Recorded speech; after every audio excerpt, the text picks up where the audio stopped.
और चुनावी विश्लेषण के लिहाज से चूंकि सीट दर सीट हम जब बात करेंगे तब स्थिति स्पष्ट हो पाएगी। और चूंकि बिहार एक बड़ा राज्य है, 243 सीटों का यहाँ पर जो है विधानसभा चुनाव में 243 सीटों पर मतदाता जो है उम्मीदवार चुनते हैं। अगर हम पहले चरण की बात करें तो इस बार बिहार में 121 सीटों पर मतदान हुआ और ये 18 जिले इसमें शामिल थे, जिसमें पटना से लेकर मिथिलांचल का पूरा इलाका, मुजफ्फरपुर, समस्तीपुर, मधेपुरा और वैशाली जैसे बहुत ही जो बड़ी आबादी वाले जिले हैं वो सब शामिल थे। और इसमें कल यानी 6 तारीख को जो मतदान हुआ है उसमें अब तक की रिकॉर्ड वोटिंग हुई है, यानी 64.5% से ज्यादा लोगों ने अपने मताधिकार का प्रयोग किया। ये अपने आप में अब तक का एक रिकॉर्ड था। लेकिन पहले चरण के मतदान की जब हम 2020 से तुलना करते हैं तो 2020 में 56.1% मतदान हुआ था पहले चरण में। लेकिन हमें याद रखना होगा कि 2020 में पहले चरण में जिन सीटों पर मतदान हुआ था उसकी संख्या 71 थी और इस बार 121 सीटें हैं, तो 50 सीटों का जो है वो अंतर था। और 50 सीटों के हिसाब से अगर हम देखें तो मतदान का प्रतिशत भी बढ़ना लाजमी है। और संख्या के हिसाब से अगर हम देखें तो ये बहुत बड़ा अंतर नहीं था, क्योंकि बहुत सारे छोटे छोटे जिले इस बार के मतदान में पहले चरण में शामिल किए गए। पिछले बार के चुनाव में लगभग 3.5 करोड़ मतदाता पहले चरण के चुनाव में थे और इस बार ये संख्या बढ़कर लगभग 3.6 करोड़ यानी लगभग 10 लाख का ही इजाफा हुआ। अगर मतदाताओं की बात करें तो ये छोटे जिले इसमें शामिल किए गए थे, छोटी कम मतदाताओं की संख्या वाली विधानसभा सीटें शामिल थी। तो ये जो 50 सीटें बढ़ी हैं, ये 50 सीटों पर मतदाताओं की संख्या सिर्फ 10 लाख के आसपास बढ़ी है, लेकिन फिर भी मत प्रतिशत जो है अगर देखा जाए तो 8% बढ़ा है। अब भारत में जो एक सामान्य ट्रेंड है इलेक्शन का अब तक का जो रहा है उसमें ये माना जाता है कि अधिक मतदान होना सत्ताधारी दल के लिए खतरे का संकेत होता है, क्योंकि ये एंटी इनकम्बेंसी वोट माना जाता है जो निकल के अपने घरों से बाहर आता है और अपनी नाराजगी को वोट के रूप में रिफ्लेक्ट करते हुए मतदान करता है। ऐसा एक सामान्य ट्रेंड है। लेकिन अगर हम बिहार की ही बात करें तो पिछले 3 चुनाव में 2005 के बाद जब नीतीश कुमार की सरकार बनी थी तो 2010, 2015 और 2020 के चुनाव में लगातार रिकॉर्ड वोटिंग हुई है बिहार में। पिछले चुनावों का जो है वो रिकॉर्ड टूटा है, यानी हर चुनाव में 2010 में जितनी वोटिंग हुई थी उससे ज्यादा वोटिंग जो है 2015 में हुई, 2015 में जितनी वोटिंग हुई थी उससे ज्यादा 2020 में हुई। और तब भी यही माना गया कि ये एंटी इनकम्बेंसी फैक्टर है और मतदान ज्यादा होना ये बताता है कि सत्ताधारी दल के लिए खतरे का संकेत है। लेकिन इन तीनों चुनावों में, ये पिछले 3 चुनाव हैं जो लगातार अपने नए नए ट्रेंड को एक तरह से फॉलो करते हुए आगे बढ़ते हैं, तो इन 3 चुनावों में बिहार में नीतीश कुमार की सरकार बनी। उनको जो है वो वोट प्रतिशत अगर देखा जाए तो उसमें बहुत बड़ा अंतर तो नहीं आया, लेकिन फिर भी सरकार बनाने में वो कामयाब रहे। तो ये जो एक फैक्टर है एंटी इनकम्बेंसी का, वो बिहार में जो है वो प्रभावहीन साबित होता हुआ दिखता है। अब इस बार जो है वो सीधा 8.5% का इजाफा हुआ है पहले चरण के मतदान में। देखना होगा कि दूसरे चरण में जो सीटें अभी बची हुई हैं, चूंकि 243 सदस्यीय विधानसभा के लिए ये चुनाव हो रहा है और उसमें 121 सीटों पर मतदान हो चुका है, लगभग इतनी ही सीटें अभी बची हुई हैं, यानी आधे बिहार में वोटिंग हो चुकी है। अब आधे बिहार में अब वोटिंग होना अभी बाकी है। तो 11 तारीख को ये जो वोटिंग होगी उसके लिहाज से अगर हम देखें तो ये बहुत महत्वपूर्ण हो जाता है।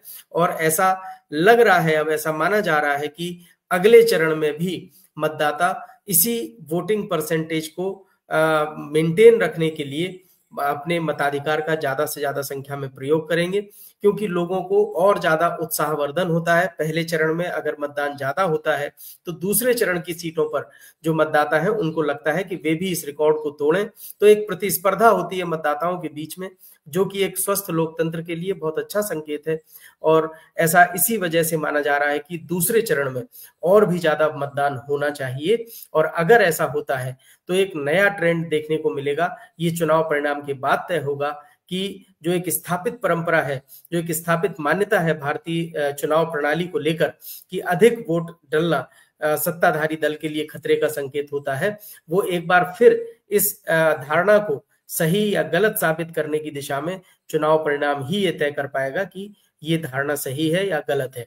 लेकिन पिछले 3 चुनाव का अनुभव ये बताता है बिहार को लेकर कि ये जो धारणा है वो सही साबित बिहार में नहीं हुई है।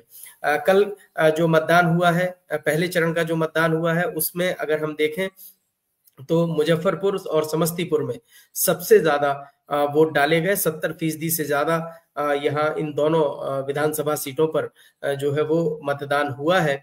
और 1951 के बाद से लेकर 2020 में जो पिछला चुनाव था वो सबसे ज्यादा वोटिंग टर्नआउट इसमें हुआ था, जो 62.5% वोट डाले गए थे।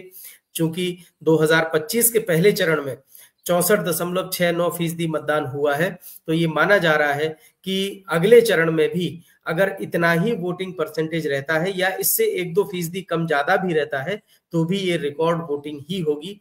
तो अब तक का पूरा मतदान का रिकॉर्ड बिहार अपना तोड़ने जा रहा है, ये अब लगभग तय हो चुका है। वहीं इससे पहले अगर हम देखें तो 1990 में 62.04% सबसे ज्यादा मतदान हुआ था। 1995 में फिर 61.79% मतदान हुआ, और फिर 2020 में जो रिकॉर्ड बना 62.5% का। लेकिन 2020 के पहले जो रिकॉर्ड जब मतदान हुआ है तो सत्ता परिवर्तन हुआ है 1990 और 1995 में। तो इस प्रकार से अगर आप देखें तो पहले चरण के मतदान में 121 सीटों पर जो वोटिंग हुई है उसमें 61 सीटें 2020 के चुनाव में राजद और इंडिया गठबंधन के सहयोगी दलों ने जीती थी, जबकि 59 सीटें जो है वो एनडीए के खाते में गई। तो इस प्रकार से ये जो पहले चरण का मतदान जहां जहां हुआ है, जिन सीटों पर हुआ है, ये माना जा रहा है कि ये बहुत ही तगड़ी फाइट वाली, बहुत ही जिसको कहें कि हम नजदीकी का मुकाबला होने वाली सीटें हैं। इनमें चुनावी संघर्ष बहुत जबरदस्त हुआ है पिछले चुनाव में, और इस बार भी इन सभी सीटों पर जो है वो तगड़ा जो है वो मुकाबला देखने को मिल रहा है।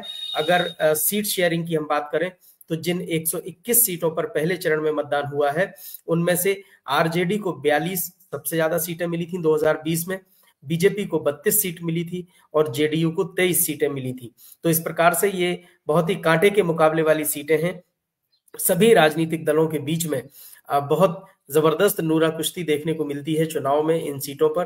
तो ये जो पूरा का पूरा मामला था बिहार में पहले चरण के मतदान की सीटों वाला, ये बहुत रोचक मुकाबला यहाँ देखने को मिल रहा है। इन्हीं सीटों में अगर आज अभी जो मतदान हुआ है उनमें 17 सीटें ऐसी हैं 121 में से जिनमें त्रिकोणीय फाइट है, ट्रेंगुलर फाइट है। और इसमें अब बहुत बड़ा फैक्टर जो है प्रशांत किशोर की नई पार्टी है, तेज प्रताप यादव एक नया फैक्टर बनकर उभरे हैं, जो बिहार का सबसे बड़ा राजनीतिक परिवार माना जाता है लालू यादव का, उनके बड़े बेटे हैं और उन्होंने अपने परिवार से अलग होकर अपनी नई पार्टी बनाई है।